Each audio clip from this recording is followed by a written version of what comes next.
Great Expectations by Charles Dickens. Chapter 36.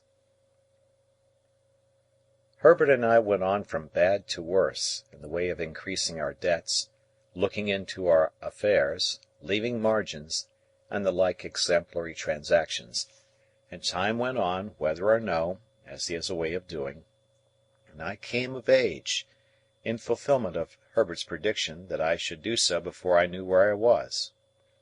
Herbert himself had come of age 8 months before me. As he had nothing else than his majority to come into, the event did not make a profound sensation in Barnard's Inn; but we had looked forward to my 21st birthday with a crowd of speculations and anticipations, for we had both considered that my guardian could hardly help saying something definite on that occasion. I had taken care to have it well understood in Little Britain when my birthday was. On the day before it, I received an official note from Wemmick, informing me that Mr. Jaggers would be glad if I would call upon him at 5 in the afternoon of the auspicious day. This convinced us that something great was to happen, and threw me into an unusual flutter when I repaired to my guardian's office, a model of punctuality. In the outer office Wemmick offered me his congratulations, and incidentally rubbed the side of his nose with a folding piece of tissue paper that I liked the look of; but he said nothing respecting it, and motioned me with a nod into my guardian's room. It was November, and my guardian was standing before his fire, leaning his back against the chimney-piece, with his hands under his coat-tails. "Well, Pip," said he, "I must call you Mr. Pip to-day. Congratulations, Mr. Pip." We shook hands. He was always a remarkably short shaker, and I thanked him. "Take a chair, Mr. Pip," said my guardian. As I sat down, and he preserved his attitude and bent his brows at his boots, I felt at a disadvantage, which reminded me of that old time when I had been put upon a tombstone. The two ghastly casts on the shelf were not far from him, and their expression was as if they were making a stupid apoplectic attempt to attend to the conversation. "Now, my young friend," my guardian began, as if I were a witness in the box, "I am going to have a word or two with you." "If you please, sir." "What do you suppose," said Mr. Jaggers, bending forward to look at the ground, and then throwing his head back to look at the ceiling, "what do you suppose you are living at the rate of?" "At the rate of, sir?" "At," repeated Mr. Jaggers, still looking at the ceiling, "the rate of," and then looked all round the room, and paused with his pocket-handkerchief in his hand, half-way to his nose. I had looked into my affairs so often that I had thoroughly destroyed any slight notion I might ever have had of their bearings. Reluctantly I confessed myself quite unable to answer the question. This reply seemed agreeable to Mr. Jaggers, who said, "I thought so," and blew his nose with an air of satisfaction. "Now, I have asked you a question, my friend," said Mr. Jaggers. "Have you anything to ask me?" "Of course it would be a great relief to me to ask you several questions, sir, but I remember your prohibition." "Ask one," said Mr. Jaggers. "Is my benefactor to be made known to me to-day?" "No. Ask another." "Is that confidence to be imparted to me soon?" "Waive that, a moment," said Mr. Jaggers, "and ask another."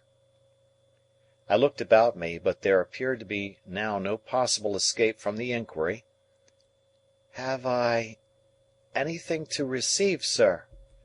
On that, Mr. Jaggers said triumphantly, "I thought we should come to it," and called to Wemmick to give him that piece of paper. Wemmick appeared, handed it in, and disappeared. "Now, Mr. Pip," said Mr. Jaggers, "attend if you please. You have been drawing pretty freely here. Your name occurs pretty often in Wemmick's cash-book. But you are in debt, of course?" "I am afraid I must say yes, sir." "You know you must say yes, don't you?" said Mr. Jaggers. "Yes, sir." I don't ask you what you owe, because you don't know, and if you did know you wouldn't tell me, you would say less. Yes, yes, my friend," cried Mr. Jaggers, waving his forefinger to stop me as I made a show of protesting. "It's likely enough that you think you wouldn't, but you would. You'll excuse me, but I know better than you. Now, take this piece of paper in your hand. You have got it? Very good. Now, unfold it and tell me what it is." "This is a bank note," said I, "for £500. "That is a bank note," repeated Mr. Jaggers, "for £500. And a very handsome sum of money too, I think. You consider it so?" "How could I do otherwise?" "Ah! But answer the question," said Mr. Jaggers. "Undoubtedly." "You consider it undoubtedly a handsome sum of money. Now, that handsome sum of money, Pip, is your own. It is a present to you on this day, in earnest of your expectations. And at the rate of that handsome sum of money per annum, and at no higher rate, you are to live until the donor of the whole appears. That is to say, you will now take your money affairs entirely into your own hands, and you will draw from Wemmick £125 per quarter, until you are in communication with the fountain head, and no longer with the mere agent. As I have told you before, I am the mere agent. I execute my instructions, and I am paid for doing so.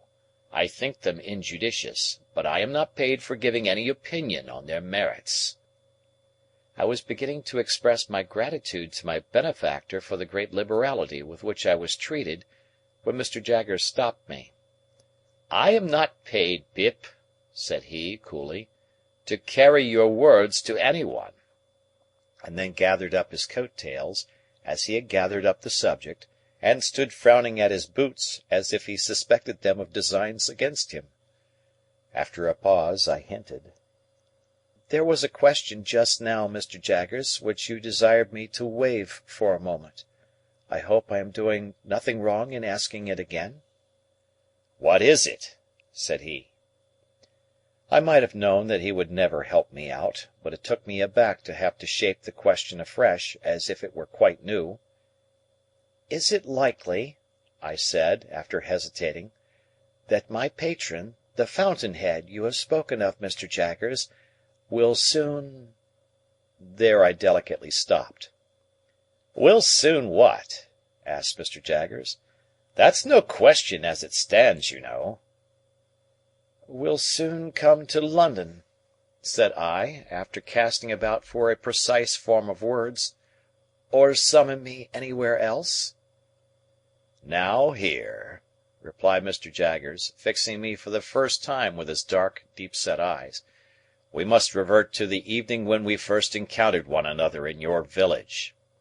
What did I tell you then, Pip?" "You told me, Mr. Jaggers, that it might be years hence when that person appeared." "Just so," said Mr. Jaggers. "That's my answer." As we looked full at one another, I felt my breath come quicker in my strong desire to get something out of him; and as I felt that it came quicker, and as I felt that he saw that it came quicker, I felt that I had less chance than ever of getting anything out of him. "Do you suppose it will still be years hence, Mr. Jaggers?" Mr. Jaggers shook his head, not in negativing the question, but in altogether negativing the motion that he could anyhow be got to answer it; and the two horrible casts of the twitch faces looked, when my eyes strayed up to them, as if they had come to a crisis in their suspended attention, and were going to sneeze. "Come," said Mr. Jaggers, warming the backs of his legs with the backs of his warmed hands, "I'll be plain with you, my friend Pip. That's a question I must not be asked. You'll understand that better when I tell you it's a question that might compromise me. Come, I'll go a little further with you. I'll say something more." He bent down so low to frown at his boots, that he was able to rub the calves of his legs in the pause he made. "When that person discloses," said Mr. Jaggers, straightening himself, You and that person will settle your own affairs. When that person discloses, my part in this business will cease and determine. When that person discloses, it will not be necessary for me to know anything about it. And that's all I have got to say." We looked at one another until I withdrew my eyes and looked thoughtfully at the floor. From this last speech I derived the notion that Miss Havisham, for some reason or no reason, had not taken him into her confidence as to her designing me for Estella, that he resented this, and felt a jealousy about it, or that he really did object to that scheme and would have nothing to do with it. When I raised my eyes again, I found that he had been shrewdly looking at me all the time, and was doing so still. "If that is all you have to say, sir," I remarked, "there can be nothing left for me to say." He nodded assent, and pulled out his thief-dreaded watch, and asked me where I was going to dine. I replied, at my own chambers, with Herbert. As a necessary sequence, I asked him if he would favour us with his company, and he promptly accepted the invitation. But he insisted on walking home with me, in order that I might make no extra preparation for him, and first he had a letter or two to write, and, of course, had his hands to wash. So I said I would go into the outer office and talk to Wemmick. The fact was, that when the £500 had come into my pocket, a thought had come into my head which had been often there before, and it appeared to me that Wemmick was a good person to advise with concerning such thought. He had already locked up his safe, and made preparations for going home. He had left his desk, brought out his 2 greasy office candlesticks, and stood them in line with the snuffers on a slab near the door, ready to be extinguished. He had raked his fire low, put his hat and greatcoat ready, and was beating himself all over the chest with his safe-key, as an athletic exercise after business. "Mr. Wemmick," said I want to ask your opinion. I am very desirous to serve a friend." Wemmick tightened his post-office and shook his head, as if his opinion were dead against any fatal weakness of that sort. "This friend," I pursued, "is trying to get on in commercial life, but has no money, and finds it difficult and disheartening to make a beginning. Now I want somehow to help him to a beginning." "With money down?" said Wemmick, in a tone drier than any sawdust. "With some money down," I replied, for an uneasy remembrance shot across me of that symmetrical bundle of papers at home. "With some money down, and perhaps some anticipation of my expectations." "Mr. Pip," said Wemmick, "I should like just to run over with you on my fingers, if you please, the name of the various bridges up as high as Chelsea Reach. Let's see. There's London, 1. Southwark, 2. Blackfriars, 3. Waterloo, 4. Westminster, 5. Vauxhall, 6. He had checked off each bridge in its turn with the handle of his safe-key on the palm of his hand. "There's as many as 6, you see, to choose from." "I don't understand you," said I. "Choose your bridge, Mr. Pip," returned Wemmick, "and take a walk upon your bridge, and pitch your money into the Thames over the centre arch of your bridge, and you know the end of it. Serve a friend with it, and you may know the end of it too, but it's a less pleasant and profitable end." I could have posted a newspaper in his mouth, he made it so wide after saying this.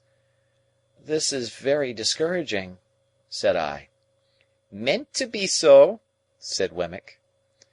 "Then it is your opinion," I inquired with some little indignation, "that a man should never—" "Invest portable property in a friend?" said Wemmick.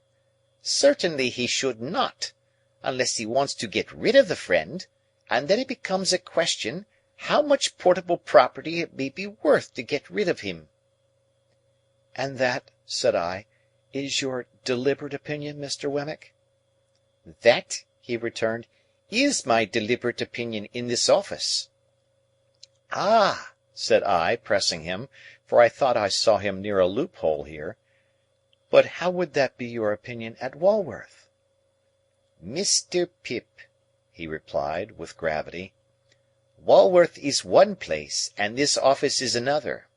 Much as the Aged is one person, and Mr. Jaggers is another. They must not be confounded together. My Walworth sentiments must be taken at Walworth. None but my official sentiments can be taken in this office."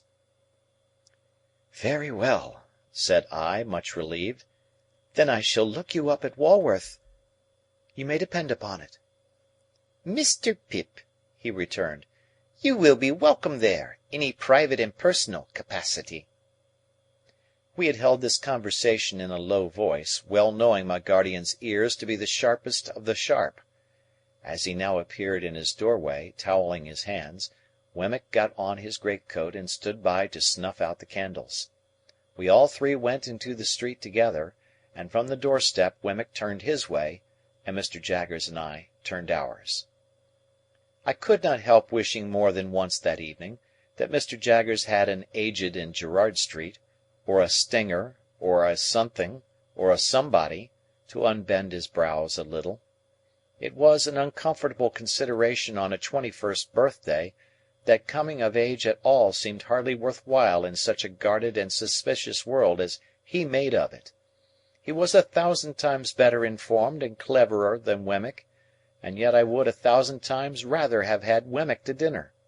And Mr. Jaggers made not me alone intensely melancholy, because, after he was gone, Herbert said of himself, with his eyes fixed on the fire, that he thought he must have committed a felony and forgotten the details of it, he felt so dejected and guilty.